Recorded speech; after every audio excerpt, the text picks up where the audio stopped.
Hey folks, welcome to the final day, day 5, which is create meaning and impact, not chaos and confusion.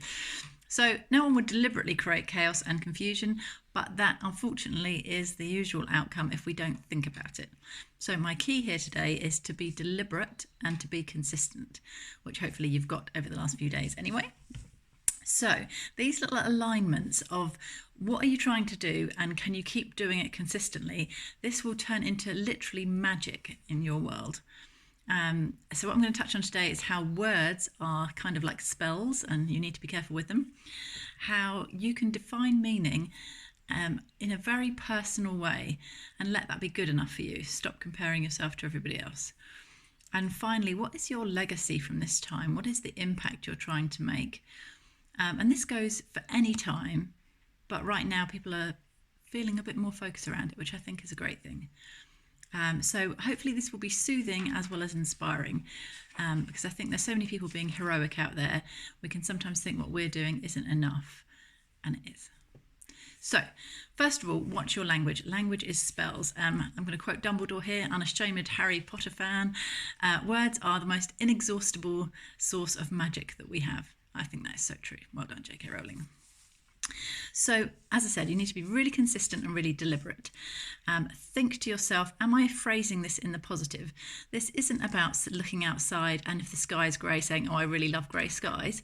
No, this is about looking outside and it's raining and you say, gosh, I'm so warm and dry in here.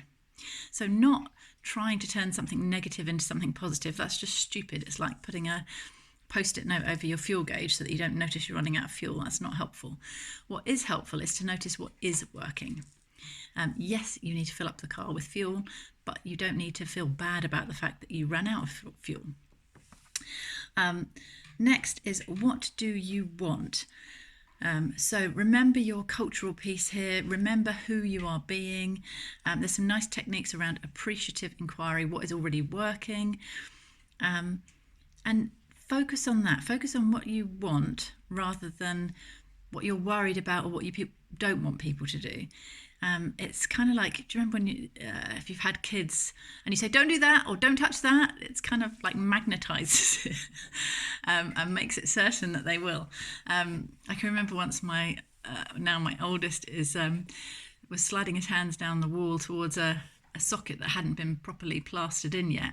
And I was about to say, don't put your fingers in there, and thought, no, don't say that. And I said, jump up and down, come and give me a hug. And luckily he did and moved away from the socket. That is what I'm talking about by being positive. Say what you want, not what you don't want. And if all you can think about is that you don't want something, just switch your mind, focus to something else instead. So remember the buffet table. If you're on the wrong end of the buffet table, just move away. Come away from the buffet table altogether and do something different entirely. Just reassure yourself, everybody's worrying about things at the moment.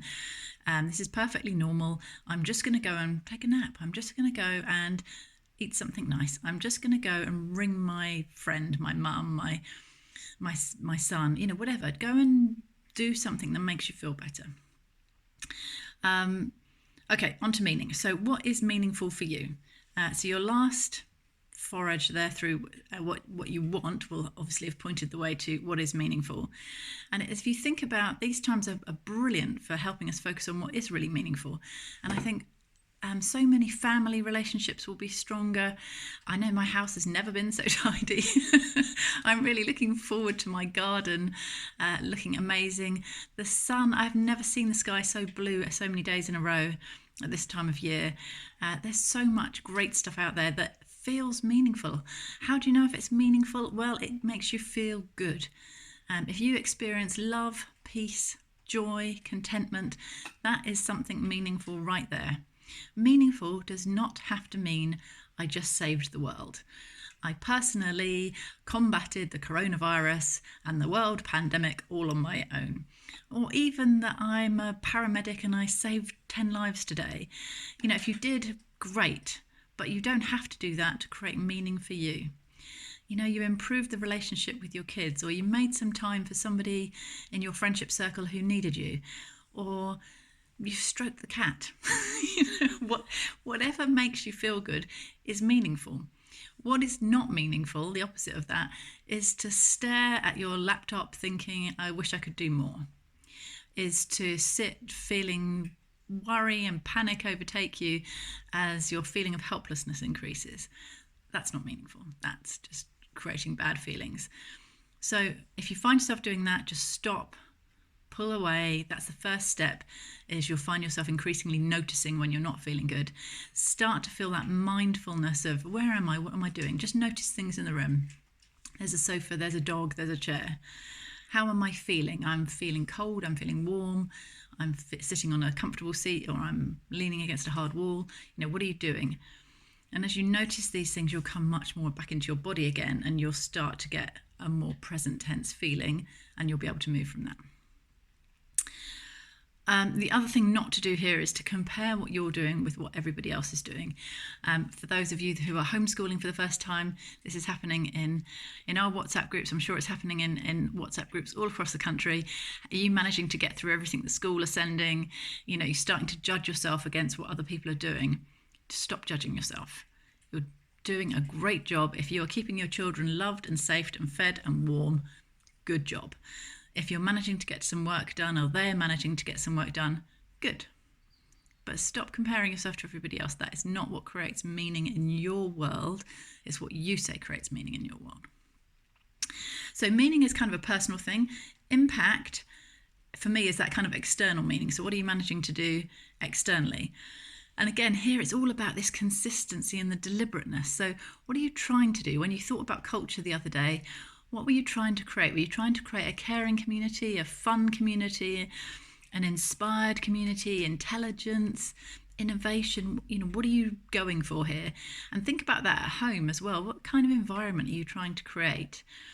And then try and focus your communication and your behaviour in that direction.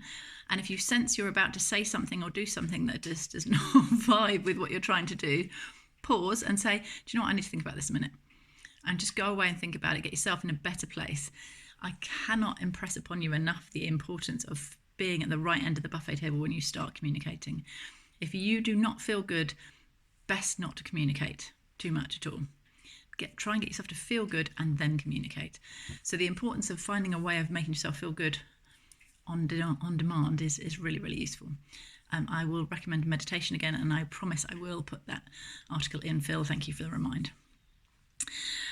So consider where you are, what you want culturally. Remember who you're being. Work out which end of the buffet table you're at, and if you're not at the right end, don't start. And remember the top end of the communications funnel, because even if you're feeling great, remember the person you're about to speak to might not be feeling so great. So start at the top end of the funnel, make sure you go there and work your way down to the conversation that you want to have. In that way, you will create impact.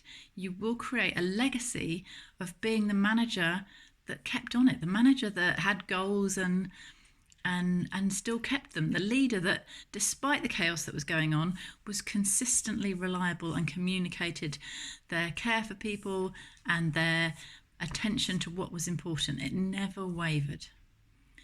And that, my friends, is a wonderful legacy, and I wish it for all of you. I hope you've enjoyed these 5 days, and if you've got any ideas what I should do next, I've loved this and I'm up for another challenge. So tell me below what you'd like next. Speak to you soon. Take care. Bye.